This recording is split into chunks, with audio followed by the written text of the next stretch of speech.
All right, welcome to the Ink Panels Graphic Novel Book Club, Episode 9, and we're going to be diving into Black Hammer Volume 1, Secret Origins, and I am your host, Dan, collector of comics, collector of horrible ex-girlfriends. We have Gambit, tattoo artist, comic book artist, self-published, purveyor of other things, I'm not sure which. And we have Jennifer, aka Jenning Comics, Jeff Lemire's #1 fan and president of his fan club. Almost. So are we all pretty fresh with the book? Yeah. Oh yeah, I literally just finished reading it like 10 minutes ago before I got here. So okay, as the new reader to it, Gambit, what did you think? Well, it was not what I was expecting. Again, with the with the book before, I wasn't expecting. I was expecting a superhero book, as in like this blue, red, and yellow superhero book. Bow, wham! You know, it's more emotional than you expect it to be. Mm-hmm. Yes. And I gotta give credit also. Dean Ormston's colorist, Dave Stewart, who they make sure to give big credit. Yeah. What he does for that art works so well with the colors, and I probably don't do a good enough job shouting out the colorists, but in this case, like, it really helps the art out a lot. Like the whole thing. It's just beautiful. And Jeff Lemire, I have a weird love-hate relationship with, where a lot of his books, it's just like waiting, get to the fucking point, waiting. This one, it doesn't slow burn you much. Like you're constantly at least getting something. It's weirdly more of an emotional journey, sort of, for some of the characters. 2 in particular, definitely. Your take? I really this is one of my favorite books, especially having that superhero burnout. Yes. This is like the anti-superhero book, and obviously, anyone who's read it and is familiar with mainstream, like the big 2, like Marvel and DC, you can see so many of these characters in like Captain America or Superman. Like you can kind of see parallels with that hero's journey, but man, this is just a wild take on it. So who ended up being your character you gravitate to the most? I think immediately, just for aesthetic reasons and like angsty girl reasons, I thought that I would be drawn a lot more towards Gale, but now that I'm an angsty adult, Madame Butterfly, man. I love Madame Dragonfly, not Butterfly. Yeah, Madame Dragonfly. That was a sad story. Holy shit. With like her, spoiler alert for anyone who hasn't read it, but man, her love it with the Swamp Thing character, man. All right, love yes. it. Yeah. Golden Gale? Mm-hmm. She's such a weird character, and like you get why she is like the way she is. Also, weirdly, did you ever read Grant Morrison's Seven Soldiers? Mm-mm. There was a character in it called the Bulleteer that had her own little limited series, and the villain in it was called Sally Sonic, and she kind of had the same thing where she was stuck as this teen, and she ends up getting turned out into doing porn and ends up cheating with the Bulleteer's husband, and the whole reason why she became the Bulleteer. Oh wow! It was really bad, but for some reason, like less Grant Morrison weird. Yeah, but it kind of the Sally Sonic character in Golden Gale, and the Golden Gale Barbalian story in it was like heartbreaking. Yeah, and I will give Lemire credit. The story with Barbalian, as someone who is, a hetero white male, it takes you into the head of how a LGBTQ, what their life is like, where they try to live a normal life. As normal as possible. They're trying to make these connections with others, and I'm trying to like word this as like carefully as possible, but it puts you into their shoes. And I thought Lemire did a great job with Barbalian, with the priest. Yeah. And with the cop. Like, I didn't want to not talk about it because I really thought, like, to put you in the head of this character and the angst and everything going into it, I thought was a good, like, kind of where the headspace is for someone in their shoes. Mm-hmm. I think a lot of what this, because of the premise of the book, you take these superheroes and you all of a sudden transport them into a world that not only are they isolated, but they hate, like all of them. I mean, except, you know, some people are nostalgic for it, but they hate living there. And I think that any queer person living in a small town or big town has felt isolated from society, whether, you know, you live in a small town where you don't see people who look like you, or even in a big town where you see a lot of people who look like you, but you just don't fit in. I think that any queer person will definitely understand Barbalian's story, even though it is tragic, and that's kind of one of the awful themes and tropes of any like story, whether it's a comic book, movie, TV show. Queer people always seem to have a tragic story, but I think it speaks to it. The triangle with Golden Gale having feelings for him too, and you know she's like, that was sad. She's like, just go for it, and then he's like, you know what, I am, and flies off. And she's like, oh wait, and you see the tears, and you're just like, oh man, like, yeah. So I've been there. And then talkie walkie with Colonel Weird. Yeah. Oh man, I love Colonel Weird. Like, I love any type of that weird slice of life, and Colonel Weird does it. His story where he brings his girlfriend into the Parazone and it like deconstruct. Man, I'm probably just ruining this whole book for people, but like every issue is kind of like someone's origin, and I'm not doing a great job hosting this at all because I'm just like, hey, remember that part? Hey, you know what I really like? You know what? One of the things that I really liked about the book was like each cover. It's like a tribute in itself. Just the cover alone. There's a cover that looks a lot like a Sandman cover, and there's a cover where this character looks like a 1990s image superhero, you know. Yeah. And it reflects, you know, the journey of especially of that character at that point. And I like how how he manages to put this 80 plus years of superheroes that we had into this small group of characters, which tells me that there's not much originality out there anymore. You know, you can take everything and put it inside in this group of Justice League type characters. You know, anti-God, like 100% just look like something Kirby. Like, oh yeah, definitely, Galactus, dude. 100% Galactus vibes, or like a New Gods villain. Like it just. It's exactly that. It's a new God Galactus type of thing, you know. I mean, I don't know if it's true, but I read somewhere that when Galactus first appeared, he was supposed to be God, and at that point, Stan Lee would only write in Post-it notes what he wanted for the issue, and he was in this issue, the Fantastic Four. That's how you write every book, right? Yeah, that's exactly how I write my books. It's like just a little Post-it note, and it's not on my phone. That's the Marvel method. It's literally 3 lines. In this issue, they fight about this. Okay, so I just start drawing.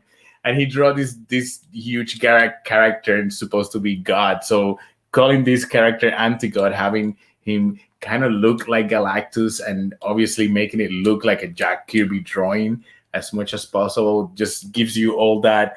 It shows how much he loved these characters, or the medium of superhero characters as a whole, you know. But can this guy do the Kirby legend of Kirby was doing 8 pages a day? No one can do that. 8 pages a day. Where no one can do that. Yes, he reused background. I think that's when they put like cocaine back in the soda. Right? That's how he was doing it. Listen, I don't think that even putting cocaine in a soda will make me. I thumbnailed 6 pages in 2 days. That's it. But it's just thumbnail 6 pages. So they're just doodles here and maybe some notes, and that's it. And it took me 2 days. The fact that he could give 8 pages in 1 day, it's just. Well, I mean, remember when Capullo was working on Batman, where he'd show him throwing out like 3 pages a day of stuff he didn't like, and you're just like, it's like, why? It looks fine. Like, yeah, I know you're perfectionist, but this is breaking my heart. At least sell it. So this first book has, in my opinion, has a huge cliffhanger. You know, I think it's one of the best cliffhangers. The way it ends, you know, with Black Hammer's daughter showing up at the end, and then suddenly that's the end of the first issue. So I didn't know that we were going to read only until the volume was only until issue 6. So the book that I have, it has all the way up to issue 13. Well, what I do like about this book, it gives you just enough, but it doesn't tell you shit. But at least it keeps you interested. Where Cindy and I talked about it last episode. Jeff Lemire's freaking Gideon Falls is one of the most infuriating books I've ever read. And I keep reading it because I'm like, I just want to see what happens. Like, I'm too invested. Yeah. I enjoyed it, but I think you have to go in knowing what it is. The first time, or the first part when I read it, I'm like, wait, what's going on? And then I'm like, oh, okay, like this, it's supposed to be like a compilation, and yeah.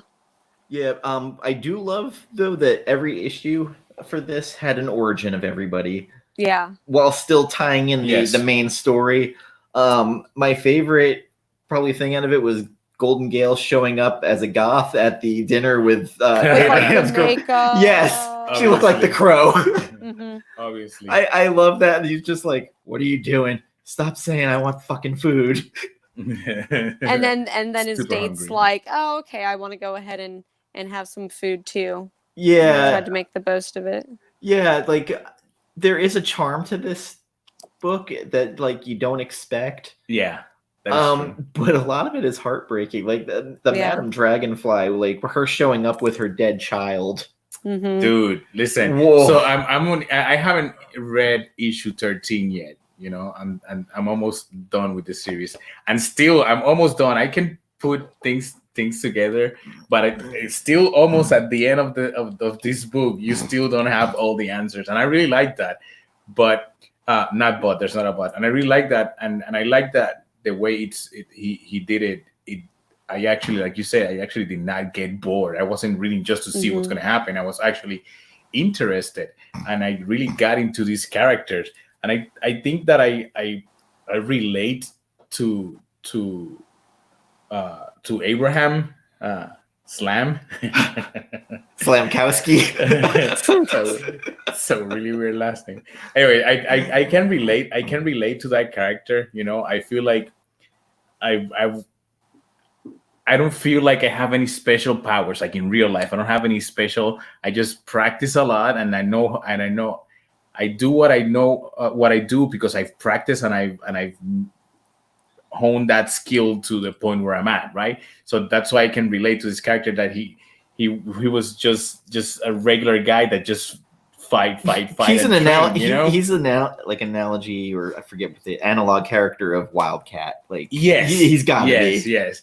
So it's like you can see a little bit of Wildcat of Captain America in it, and you can see a little bit of I wouldn't say Batman, but more Wildcat. He has a gym and all that, and I feel like if I was in a situation where they are right now, where they're trapped in this place, I would be the one that be like, you know, it's not that bad here. It's quiet. You know, we have a nice sunset. We don't have to go out and risk our lives every day now. You know, I think it's time that we take our, you know, just relax and leave the time that we get here. So I can relate to that character, I think, in a very they did a level. Black Hammer JLA crossover where the JLA got sent to the farm. There's a JLA Black Hammer crossover. And so basically Batman becomes talkie-walkie basically, and Clark is just like, oh, I'm happy on the farm. Yeah, exactly. So like they had that going on, and It was just interesting to see how the JLA characters like acclimated to being there, and Diana's like going nuts being there.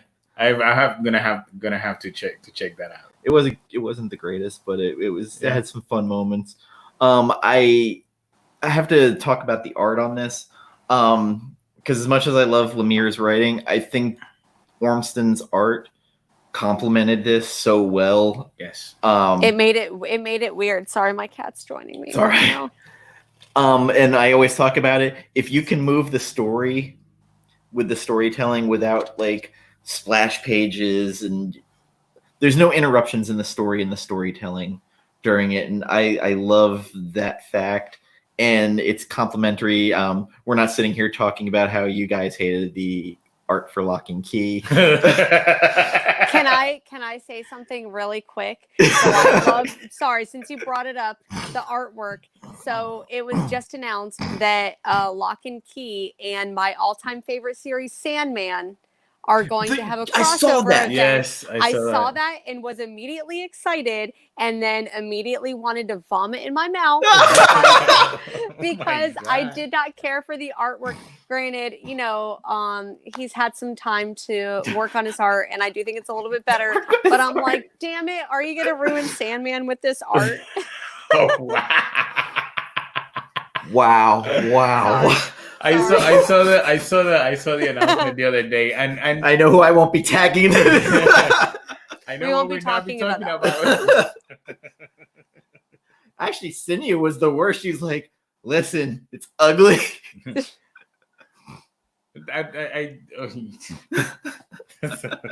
This one, I really like the art on this one. Again, it's not.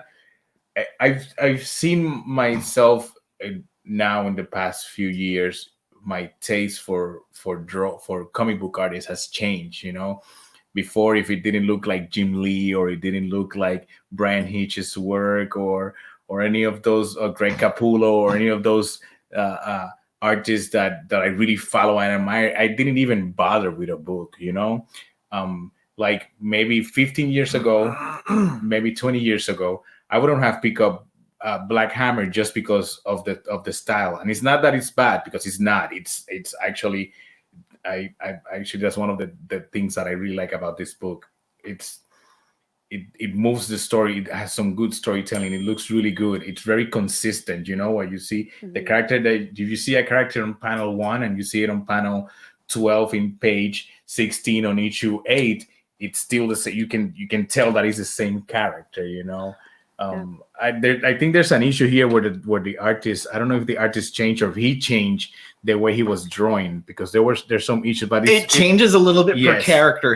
Yes, right. So it wasn't me. So that's, for me, that's something that, to be able to do that, it's like, Jesus, man, why? I feel like every episode we've talked about how the artist moving the story is like, and how the different stuff. Have you ever read Low? Actually, have I ever read Low? Yeah. Yeah. Mm-hmm.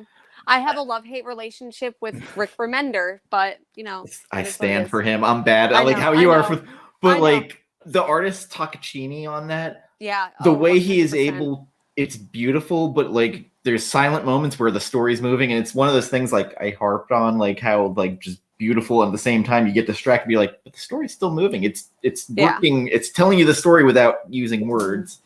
Okay, enough about Remender's. The artist, Dean Ormston, I just read when I was rereading this trade of Black Hammer, because I was keeping up with the single issues, and then just read the trade last night. Yeah, I moved all of that. But then I just reread the trade, and I didn't know this, but apparently he had a stroke, or he had a brain aneurysm. So I don't know at what point that happened.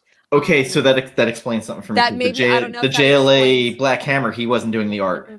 Yeah, so I don't know. Like I said, I don't know at what point that happened.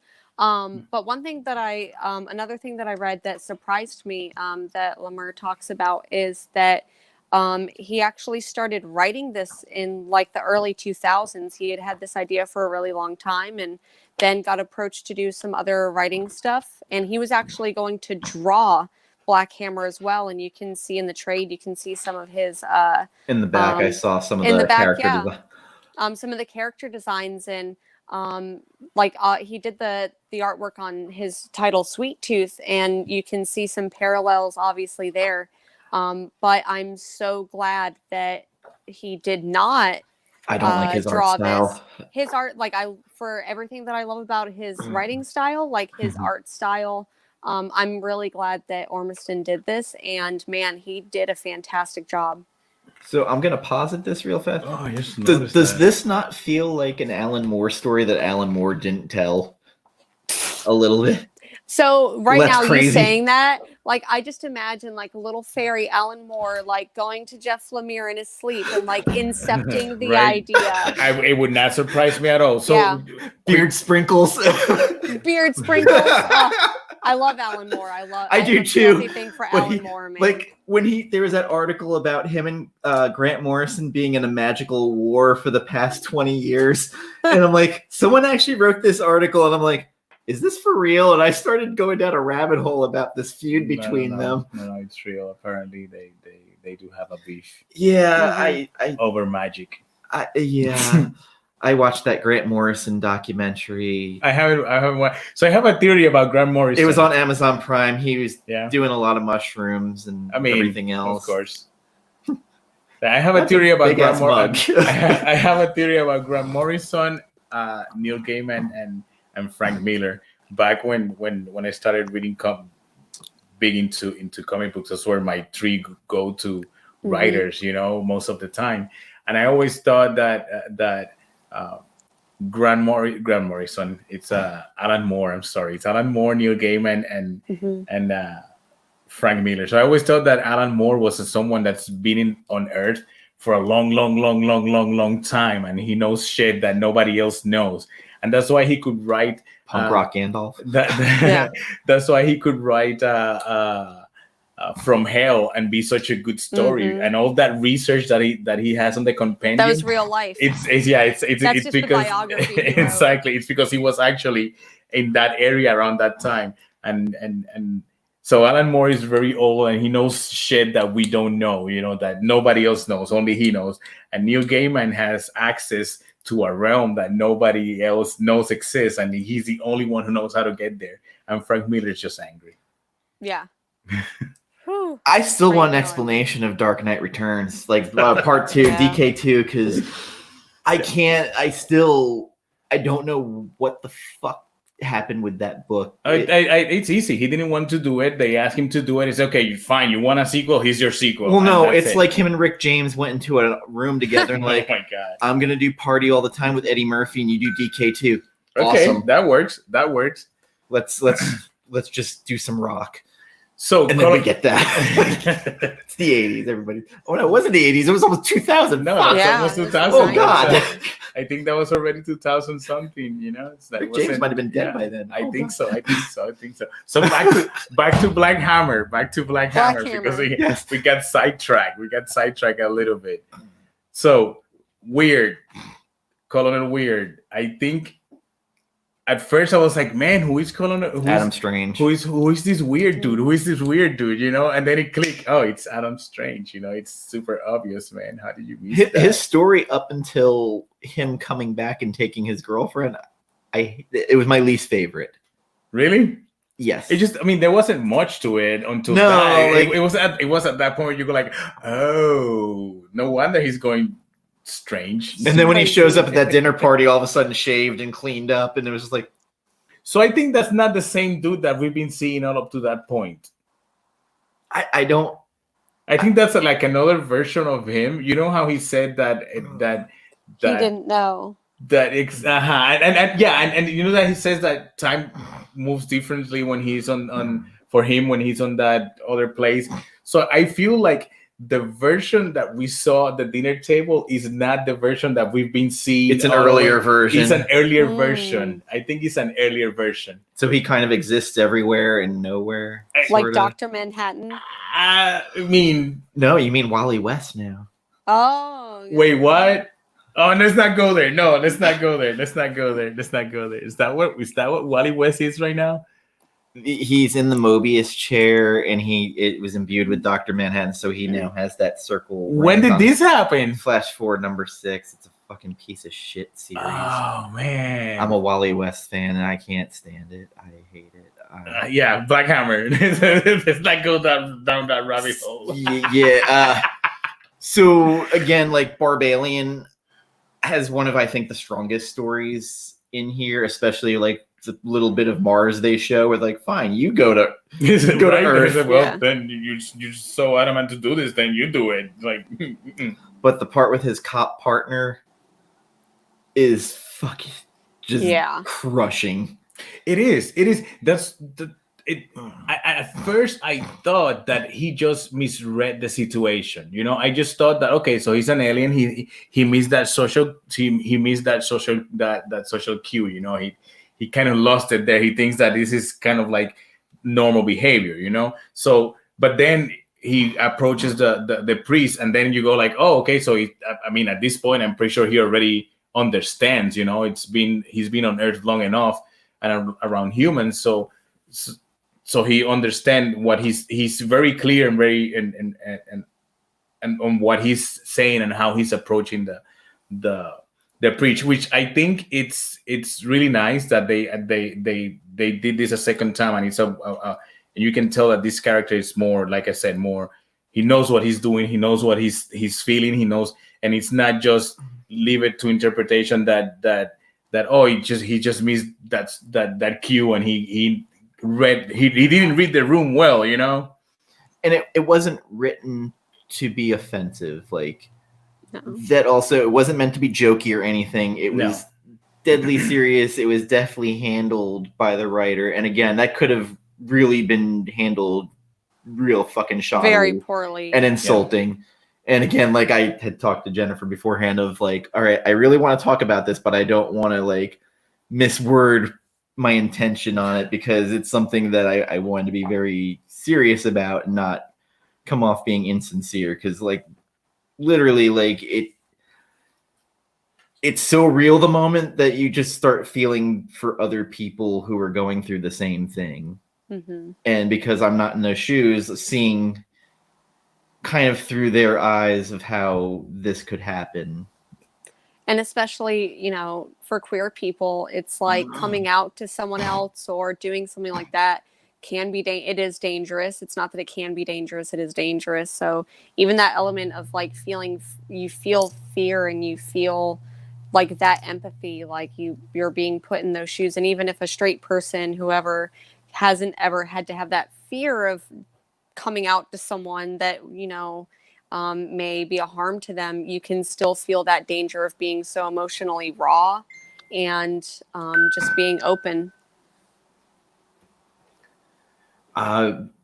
Gail, I still like, such a interesting character, and like what was her word, her Shazam word? Zaffram.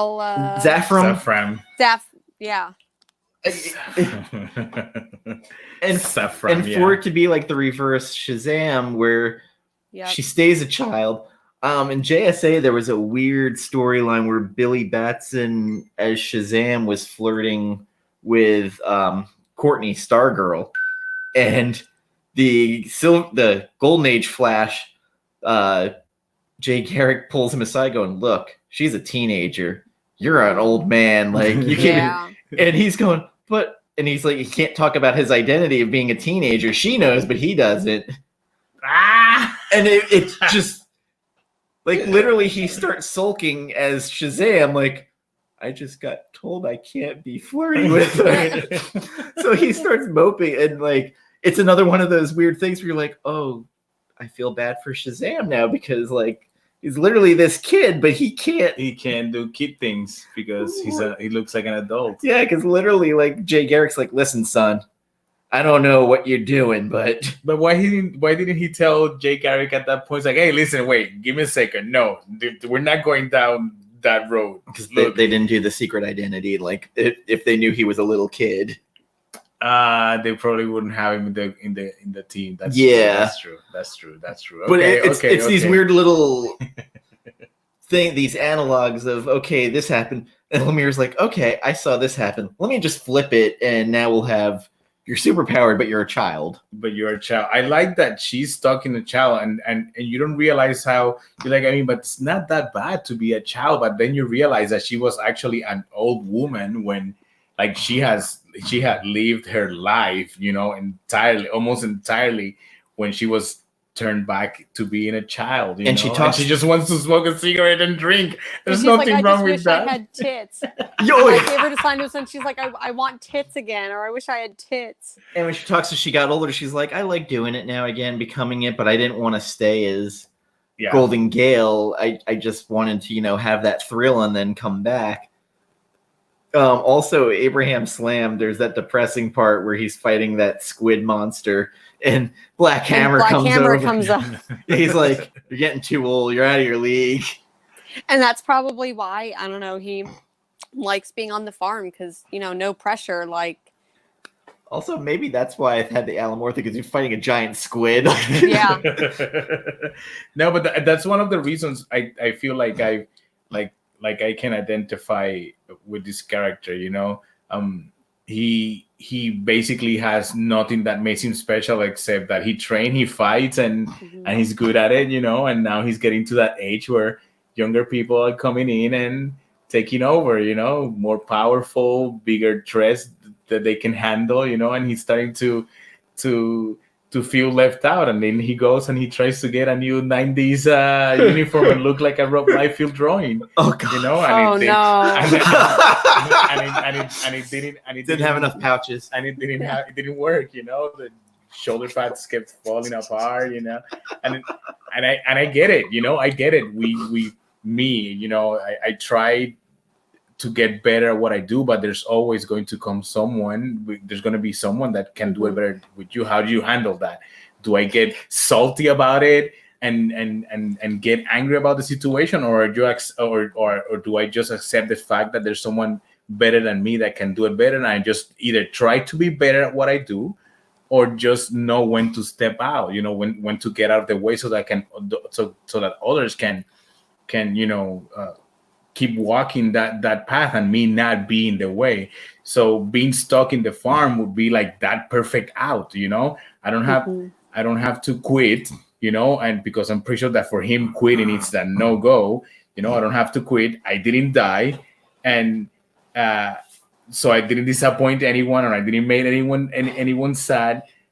But I get that finally I get that peace and quiet. Now I can get out of the way for others. And live the rest of my life doing something that I enjoy, like looking the sunsets in a farm, and feeding the goats. I think this is the second episode in a row you've dunked on Liefeld, intentionally or unintentionally. It's not intentionally, maybe a little bit, but no. Oh, he's gonna watch this. He's gonna do a video on Facebook about it.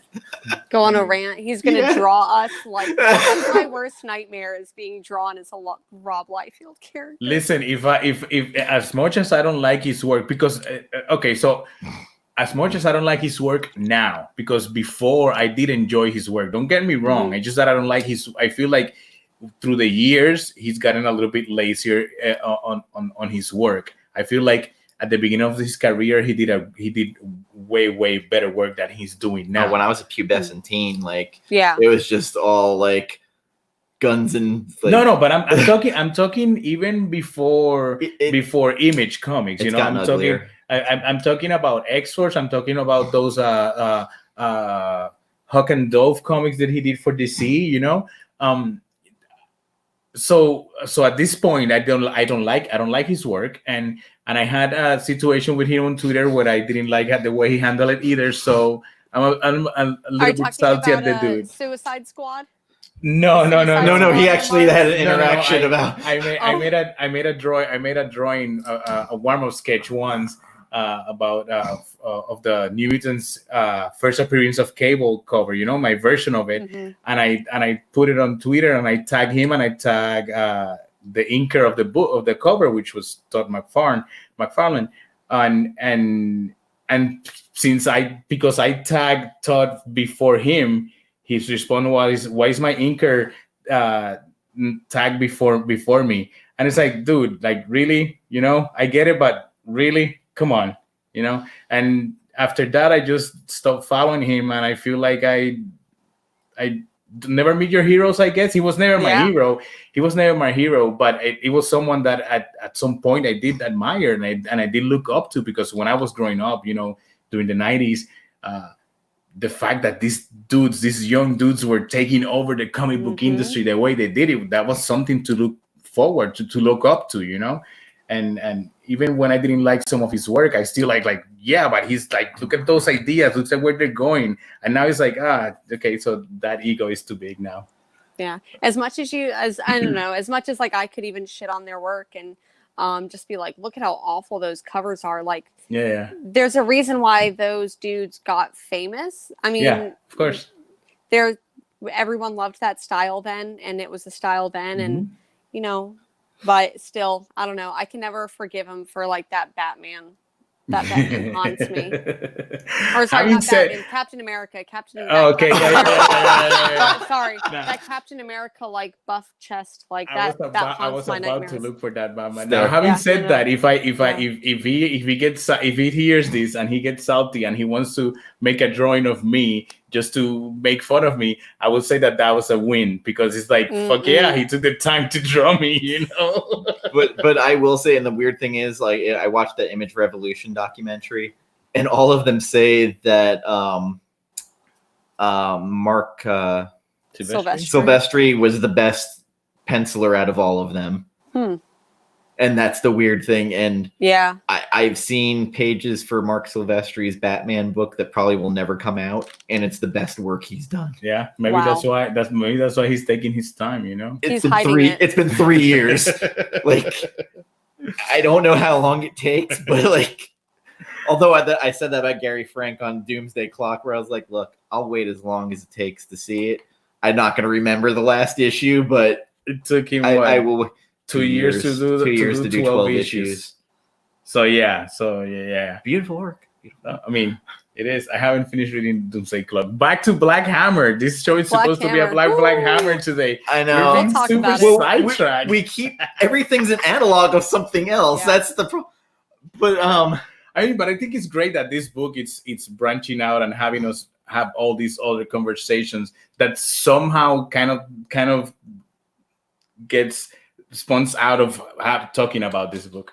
I mean, there's the dysfunctional family talk. I do love when Abraham calls them out after the 10-year anniversary when the hammer's on the ground, going, "Listen, you guys are a bunch of whiners. I'm sick of it. You're pissing me off." Yeah, it's not the talk I was expecting, but he called it right. I like that they try. They try. It must not be easy to be stuck there for 10 years now.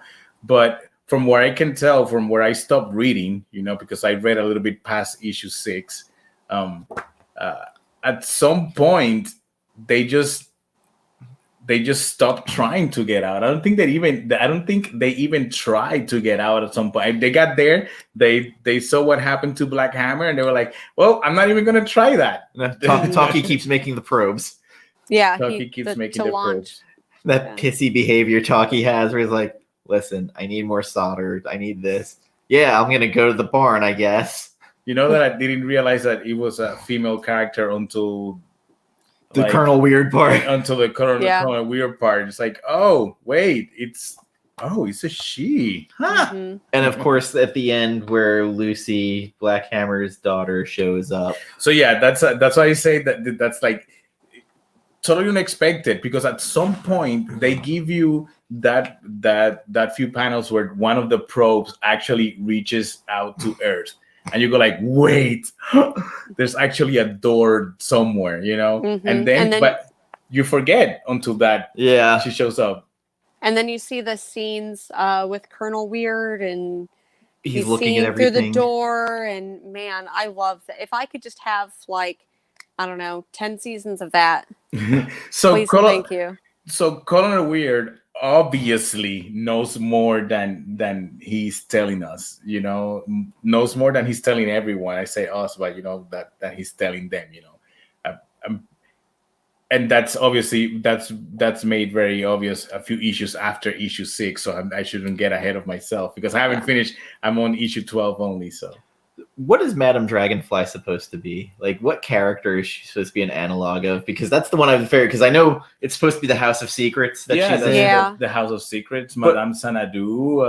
Is Madame Xanadu the keeper of the House of Secrets? It doesn't. She doesn't have to be the keeper. Or it could be It could be that fucked up version of Satana. You know. Yeah. You know, it could be. She's just basically every magician character. I did like that she accidentally created Swamp Thing. I don't know what spell I used. Oops. So I don't know what happened, but now things are. No, look at that! I have a sex toy now. Come here, buddy. Oh my God! When she gets impregnated and her story. Yeah, it's when you learn that she was impregnated at some point, and she walks to what I assume the grave. I assume is the grave of her child, and she actually starts showing emotion. Yes, and that's when Susie shows up. Susie, right? That's her name. Lucy. Susie. Lucy. Yeah. Lucy shows up, and she immediately goes like, "Forget." It's like, oh, come on. Yeah. And during like the middle of the book, I feel like there was an allusion to that, or an allusion to what was going to happen. It was I feel like you know that eventually she's going to get to their world, or there's going to be a meetup. But at the end, whenever she like Thanos snaps her memory away, man. That's what was it? Not Obliviate, or what was the Harry Potter spell? Obliviate, yeah. Oh, it was Obliviate. Okay. Is it forget a kiss, whatever, Forget a kiss. Forget a kiss. Kevin Smith trademarked that one. They're Harry Scotter episodes. So I pretty much already know what the answer is going to be. So would you recommend, what would be your rating be? Jennifer, go. 10 out of 10, man. There's not strong. much. This is seriously one of the books that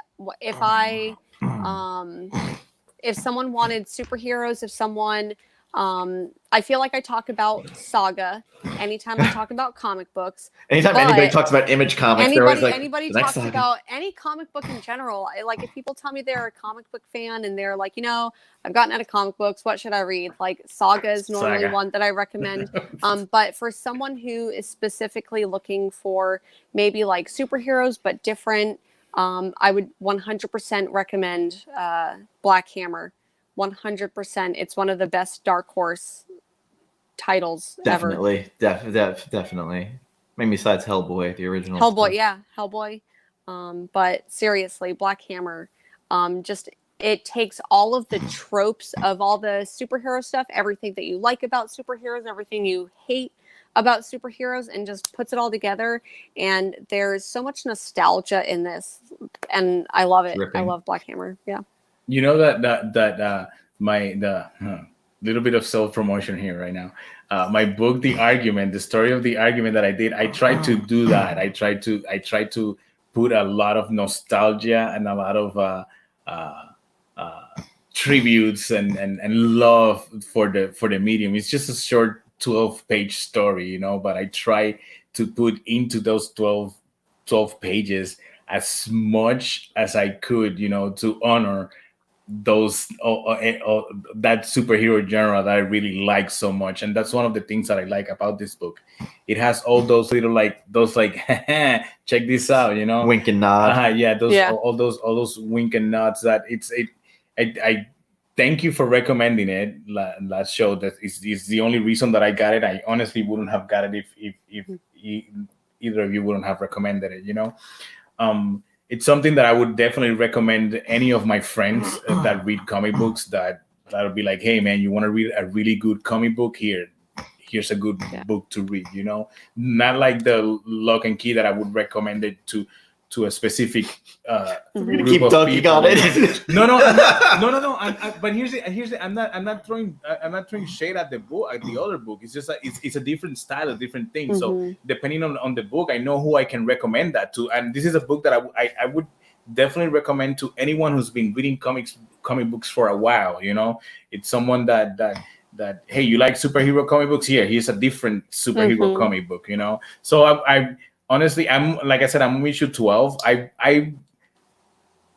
I would give it a 9. I don't think I would give it a 10 because for me 10 is perfection, and I haven't found a book that I can say it's a 10. I'm pretty sure I have, but right now I can't remember any book that I would give it a 10. Damn, I'm gonna have to think about all the things that I read now to see which book I would actually give it a 10. This is not the first time. Yeah, this would be actually the first time that I tried to actually rate books like in a scale of 1 to 10. So, but yeah, I would give it a solid 9, and I have to still read issue 13 and the giant size issue that's in this book, because I ordered the volume 1, and when it got home, it turns out I ordered the library edition of the book, so it's heavy as fuck. Nice though. And big, she said. Jesus. So I would highly recommend it. It's weird though, because when it first started coming out, I didn't buy the single issues because the covers just, for some reason, you see Dark Horse and you're on the shelf, and they have a tendency of not catching your eye. And then, like, I started reading the reviews. I was like, okay, it's Lemire, so I may hate it, I may love it. And then as soon as it was like the first 2 issues came out by the time I got to it, I was like, all right, I'm kind of in.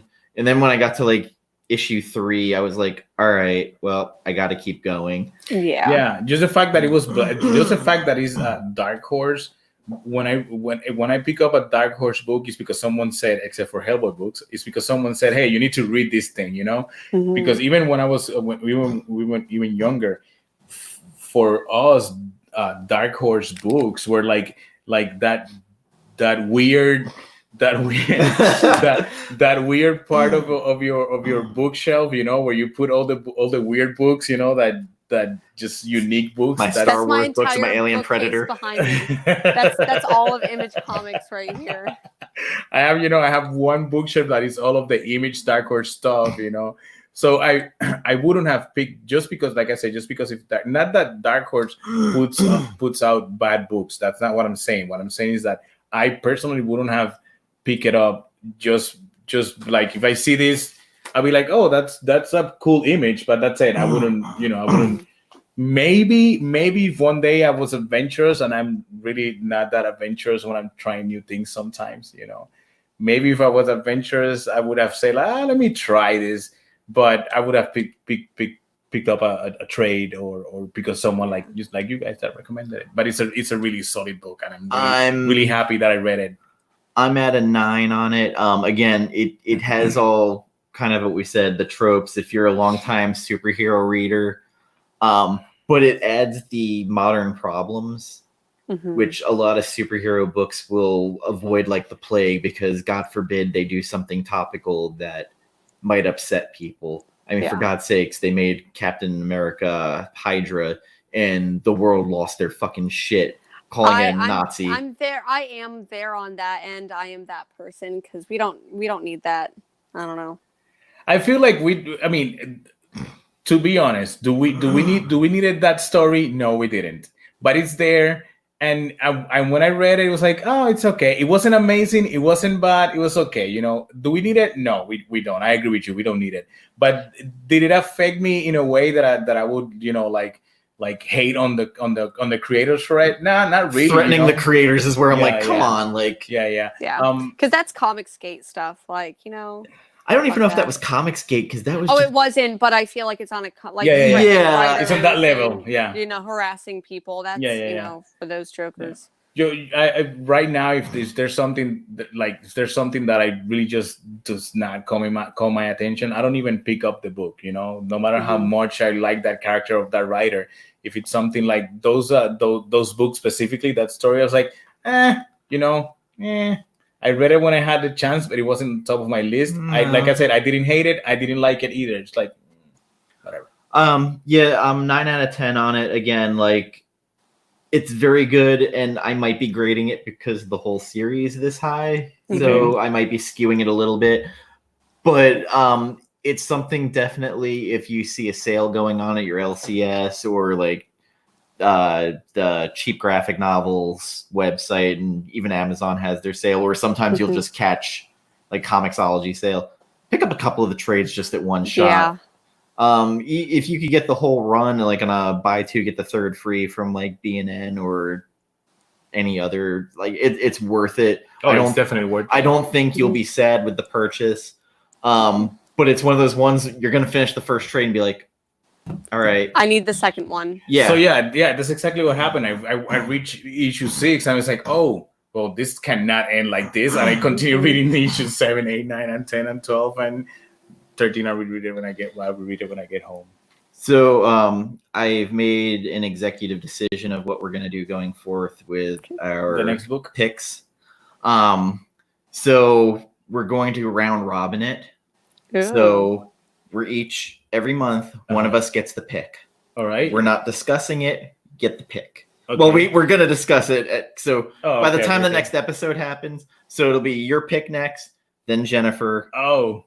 Well, this one is going to be mine. Okay. And then Okay. All right. So all right. by the time the next episode happens, so that way we're all going to get That's pretty a cool. pick, and that way we're going to have a surprise where it's something where some of us might not actually normally read, because I'm sure she's going to pull something that both of us are going to be like, I will. Yeah, no, I'm actually looking forward to that. And again, very happy to have Jennifer with us regularly. Thank you. Or as regularly as we can get it. Permanent. You said permanent. I know. Permanent. And you said, listen, permanent's too much. You might get tired of me. So, but I love having you on here. And after we finished the last one, and unfortunately we couldn't have Cindy on us us because our schedules and hers are, like you said, it's like trying to get a D&D group together, and sometimes we're not playing D&D right now? I thought that's what we were doing. Sometimes the dungeon master has a schedule that doesn't work with everybody else. Oh man, I don't ever want to play D&D because that used to frustrate the shit out of me. I miss playing D&D. No, but the whole having to gather everybody, especially as you got older, where it's like, I can't find a babysitter. It's like, can you Skype in? I tried that. I've even tried that. I have a friend that we played RPG for years. So Aníbal, if you're listening to this, I'm sorry. I'll make it up to you. We're gonna play soon. I promise. So before we get into what the next book's gonna be, what are we reading? Lately. Well, before I jumped on the live stream, I went to my local shop. Am I the only one who didn't went to the comic book store today? I have a whole stack of stuff from today. I actually, because it was so highly recommended, I picked up a couple weeks ago Philadelphia #1 and didn't read it, and so I just went and picked up 2, 3, and 4 today. So awesome! I fucking love that book. I know, and so I'm like, and Rodney Barnes, the writer, follows me on Instagram now, and I'm fucking terrified. But I also I'm really excited about Amethyst #1. I got the Stephanie Hans variant. Oh, same. I got both. Oh, $5 a shot though. Like, yeah. Oh, that hurt. And then there was also a Swamp Thing special that came out. Oh, I missed that one. Huh. There's a couple of different things that I'm reading today. I got Curse of the White Knight 7. I got the Harley Quinn variant. Hell Arisen #3 because Spec Guy. Oh my goodness, yeah. Selling for $40 already on. Already? Oh yeah. my god, that's fucking ridiculous. I'm not even gonna speculators. And the Lieber Mayhew variant for Detective Comics I picked up just because I love Lieber Mayhew's art, and his Batman is like the realest looking what I imagined in my head, like all dressed in leather. No Batwang though, thank God, because don't want Black Label to almost fold over it. Last God #5 came out. One of my favorite of the Black Label books that's not oversized. And I have to plug this. The Plunge #1 by Hill House last week. Fucking loved it. I ended up grabbing it, but I didn't read it yet. So Gary Frank variant was great, and Stuart Immonen's art is on point in it. Okay, so that's that. Okay, so I'm gonna have to go pick it up just because of the artist. This is one of those cases that I will pick up a book just because I like the artist. He's underrated as a sequential artist. Like I don't think he gets the credit he deserves. I agree. I'm reading almost all the Hill House books, but there's a couple I don't really like that much. Batman 89. I don't fucking understand why everybody went nuts for that fucking book. No, it irritated me because, like, of course I went and they're like, punchline's gonna appear. I'm like, I don't even know why I'm falling for this trap. Yeah. I get it. It's a trap. It's a trap. They show her lips on the phone twice. Listen, hey, Apocalypse first appearance is just a silhouette and a mouth, and that's it in a panel. Come on. Mm-hmm. But it's not worth $25 fucking. No, it is. It actually is. Well, no, I'm talking about this issue that just okay. came out last week, and the second print came out. It already sold out and it's going for $10. That's stupid. That's so stupid. I feel like that hurts it. I think that hurts the industry a little bit. You know, the excessive amount of variant covers and the excessive amount of speculation right now. Mm-hmm. I saw this during the 90s, you know, when everybody went crazy with comic books, you know, and all those and it crashed, and suddenly everything came down, you know. So like, come on, man, we're doing this thing again. We're actually doing this thing again, doing 50 variants for a book, you know, 80 variants for a book. That's ridiculous. That's, in my opinion, that's ridiculous. You know, just too much. And I think it hurts the comic book shops too, because then they, you know, if you have a 1 in 50 variant, you've got to buy 50 issue number ones to get one. Just to get that one at a dollar piece, probably. Yeah. You know. So you know, and yet you're selling it for ratio at $50 and hoping maybe it'll pick up and that it might be $100 book. Mm-hmm. Was it Deadly Class last week I read, and that emotionally disturbed me because of one fucking scene in it.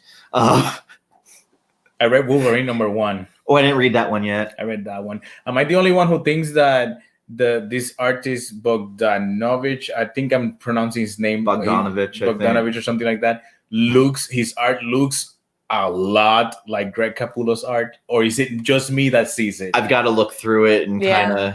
I feel like I feel like his work looks an awful lot like Greg Capullo's work, and it's like, come on, man, you know. I'll check that out and see what I see. Yeah, I mean, maybe it's just me. Maybe it's just me. I've got it. I haven't read it yet. Yeah, it has 2 stories in it. One is drawn by Adam Kubert, and the other one is drawn by the other dude.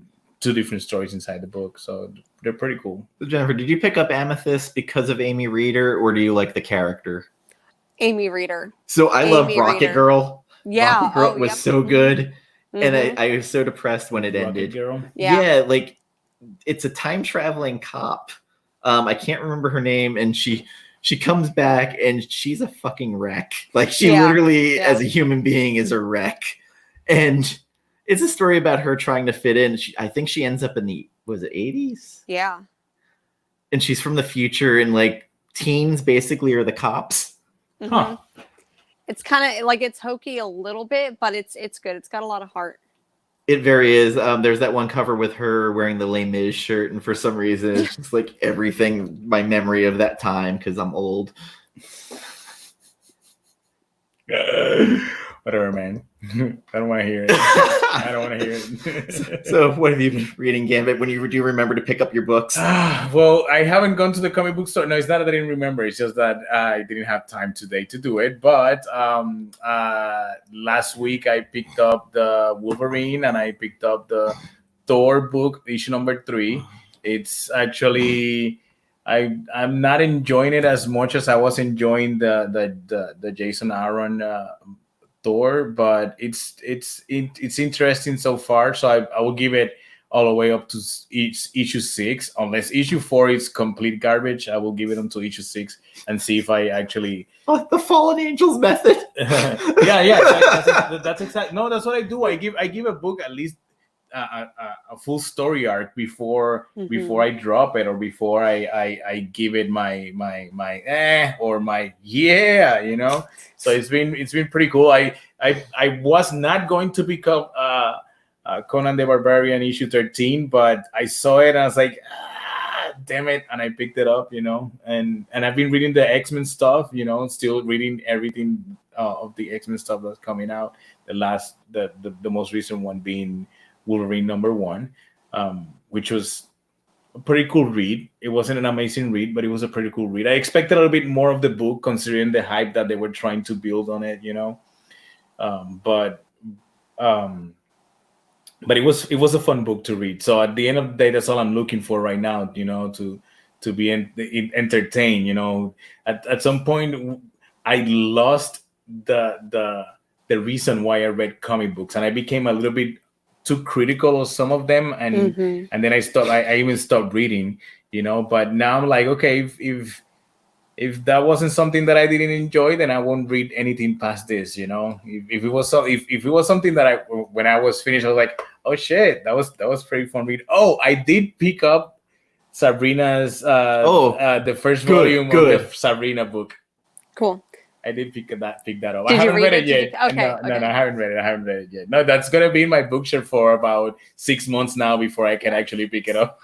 So before I made my edict that on my videos I was no longer gonna hate read books. Major X. I swear. Why are you still reading that? No, it's over. But I'm just using that as an example of a book I did not enjoy, but I had to watch the train wreck that it was. How bad was it? There literally was 12 panels of Major X riding a motorcycle. It's like he was watching a Mission Impossible movie while he was drawing, going, fuck it, this will fill a couple of pages. It's just him, Major X riding a motorcycle. I swear to God, in my review, I go, literally drew a motorcycle just riding through the desert for like pages. Damn. And it was like a double whammy because one of the Tom King Batmans that were fucking bullshit came out that same week. And it was just like Homer said, anger rising. Oh man, that's at that point I just go like, yeah. At that point I just don't even finish it. Like okay. So I'm gonna give you an example of I got 2 books from Marvel. And halfway through, I didn't even finish them. One of them was Incoming. I can't remember the name of the other one, but Incoming, I got that build-up issue to Empire. Oh. Jesus! So I started reading Incoming, and halfway through the issue, I was like, you know what? It's taking me 3 days to read this 80-page book. If it takes me 3 days to read a comic book, it's not worth it.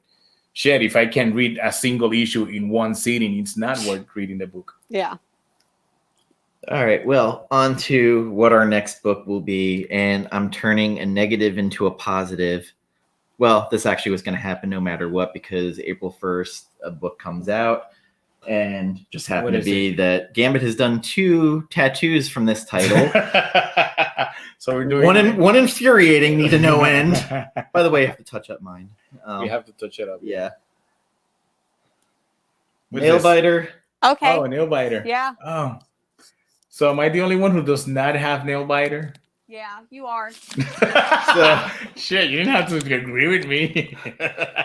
So this is a book that I have loved, I have shared, and it's gonna be a dramatic book for me to do because my emotions are all over the place with it. Josh Williamson, Mike Henderson, and Adam Gazowski. I'm gonna give a special shout out to Adam Gazowski because when I was getting my nail biter tattoo, I couldn't figure out the color of Alice's hair from the cover. He actually sent me the color wheel to give to Gambit. Oh, wow. Yeah. And he was like, you need to send me the picture after where we might put it in the book. It never showed up in the book. It's okay. But Josh Williamson in particular is one of the nicest creators I've interacted with. He sent me free books before. Oh, really? Yeah, signed books. Not that lucky. And Gazowski has always interacted with me. He's the colorist. Mike Henderson, we'll talk about it when we get to there. I just picked this up off Amazon because I think I gave away my trades when I freaked out a couple months ago. I'm sorry I'm laughing. I'm not laughing at you, man. I'm just laughing at the whole fucked up situation. So nail biter. $23 off Amazon for this for the first 2 volumes. Nice. Yeah, it's exactly what I paid for the Black Hammer. So this is called the Murder Edition. There's a Murder Edition for every couple of volumes, which it has the first 2 in it.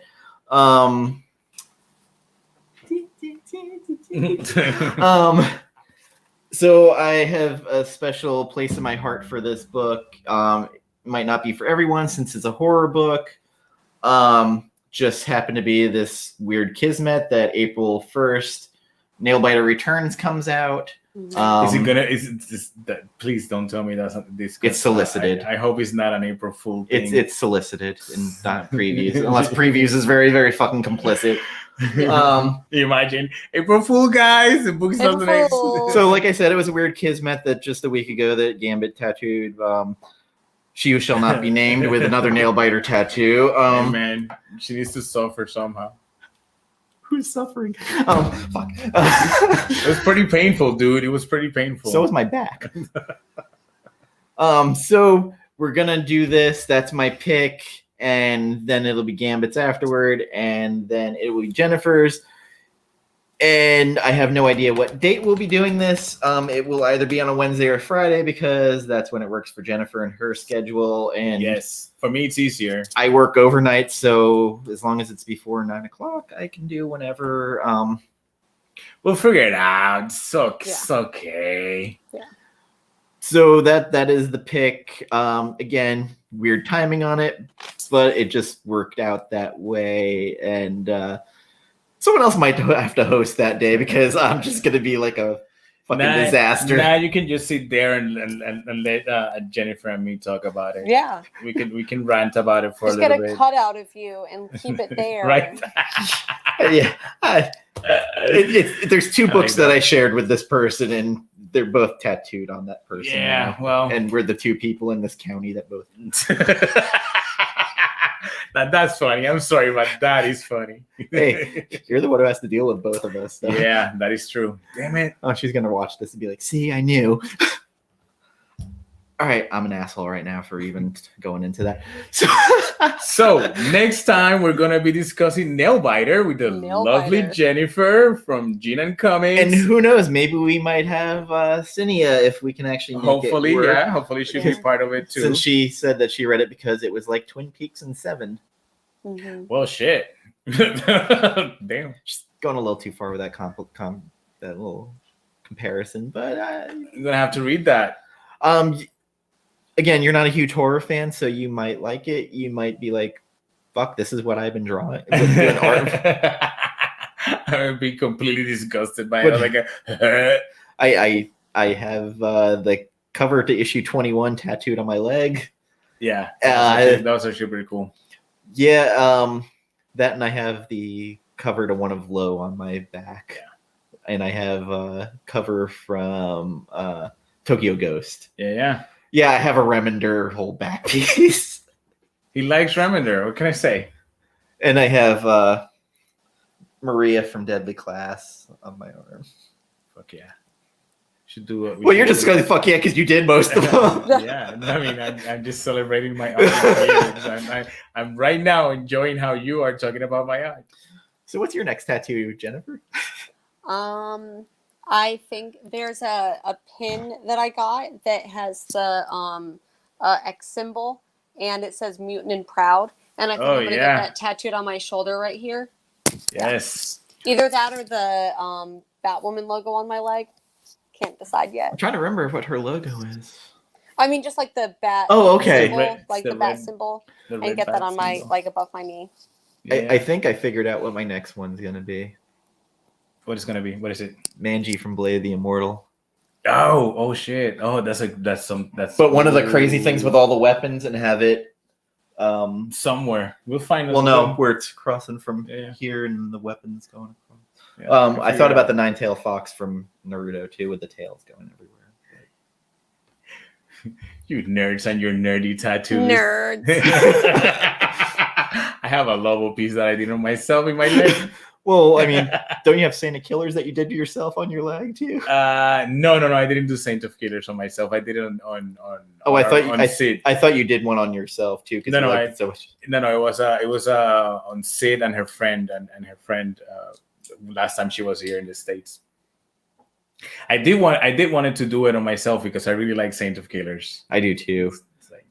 No arse face. It's just that tattooing yourself is a stupid idea. That's why last time I did it for 4 hours. And also, to make it known, Preacher is off the table. We cannot pick. We cannot talk about Preacher. Okay. That is Okay. the one because That's the one that we can't talk about. I promised our friend Sid that when she ever comes back to the States, that's the one because she is the super, super, super fan of it. Like, I like the book. She loves it. So, and if I can get her on with this, I think you'd enjoy her exuberance for things. Yeah. Big time, especially that book. But anybody else got anything to add? No. Was fun. It was very fun. It was very nice having you on as our Thank you, permanent. Jennifer. Permanent. And they can find you at Jennifer. Instagram and doing some reviews on Comic Lounge, and I am on Twitter, but I'm hardly on there. I just kind of like I just promote. Same. That's it. Yeah, that's it. I just and Are you doing that die stream with the Comic Queen? Is that confirmed? I wasn't invited. Oh, I thought she had invited you to do it. No. Oh, all right. Well, that makes both. I didn't get my invite in the mail. Okay. Oh, because I was like, if you go on, just go ahead and say you're with us. Yeah. I'll just pop up. Yeah. So guys. Well, I swear she invited you in some post. That's why I was like, "Are you going on there?" Like, Maybe. We'll see. Yeah, so we can find you on Twitter. No, not on Twitter. Instagram. Instagram and Twitter, and then I do some reviews for the Comic Lounge, so the comiclounge.com. Right. So far, but hopefully a couple more things in the works. Nice. Awesome. yeah. And next Wednesday, we'll see about getting our books and doing 3 each, and then try that and see how it works. Instead of me sitting in front of a camera going, "So, I got this. It's terrible." Actually, I've tried to avoid doing that, but there's a couple of issues where I'm like, I don't understand what, like, it looks so good, and here I am, and I'm not sure what to say now. Well, definitely come talking about Philadelphia. So. He watches my videos too. And oh man. Oh, that's how he found me. I posted on Twitter, and he's like, "Hey, like your review, thanks," and retweeted. I was like, there you go. Bam, there goes my anxiety. So now he's paying attention. And then he followed me on Instagram. I was like, "Uh-oh." And then he started. Senpai. He started watching my stories that I was posting. I was like, "Oh." That's what you get. Ratchet music I put on. You wanted attention. That's how you get it, man. Gambit, where can they find you? Oh, Gambits Inc. Gambitsinc.com, Facebook, Instagram, Twitter. It's Gambits Inc. Everything's Gambits Inc. It's super easy. Right now I'm working. Oh, I got another project from Dynamite. It involves Red Sonja. I cannot say what the project is, but everybody knows what I do for Dynamite. So yeah. I did drawing sketches, stick figures, drawing sketches. So I did a Vampirella set, and I did a Chaos Comics set, and some other stuff. And now I got a new. Will it be as stressful as the Dawn set? Oh man, the Dawn set was so stressful. Jesus, Dawn from like Joseph Michael Linsner. Yeah, Dawn? I'm not supposed to talk about it. Oh, sorry. Because it's not out yet. So I cannot say that I was part of it yet. Oh, I mean, it's out. I'm sorry that you're like your stress and heartbreak that you had to miss my birthday because of it. Dude, listen. Oh my God, that's oh wow. Okay, so here's the thing. This is the one project that I got to the point where I was like, okay, this is it. I'm done. I'm quitting after this because it was so stressful. And this is why the creator of the character, he was going to approve those cards. Off, guys. I'm so sorry. Oh, no problem. All right, I'll tell the story later. Okay, bye. So are we still live? Yeah. Oh shit. So he was going to check he was going to approve those drawings. So I had to make sure that those drawings were, the best drawings that I could make. So a sketch card that usually for me it can take me anything from 15 to 20 minutes maybe. Each card was taking me almost 40 minutes to draw. It's like, oh no! How many did you rip up? So yeah, I mean, but it was at the end, it was worth it. It was really really stressful, but but it was, it's another thing that I can say that I accomplished and I put on my list of things that I did pretty cool, that I'm really proud of. And you can find me on Instagram, comic_chop_news, and on Twitter @chopcomic. The one that they show at the end of my videos now is locked down due to issues with my private life, so just ignore that one. Don't worry about that one. Just follow the comic. This one will be where all the comic related stuff and horror. And again, thank you everybody who is tuning in live or watching after the fact. Hope that if you haven't read this book, you will pick it up and give it a chance. And again, thank you for everybody joining us and to my lovely panel. And that's going to be it for us. Thank you so long. Thank you so much. Farewell. See you guys next time. Avita, say goodbye. And we out. We're not live anymore? We now.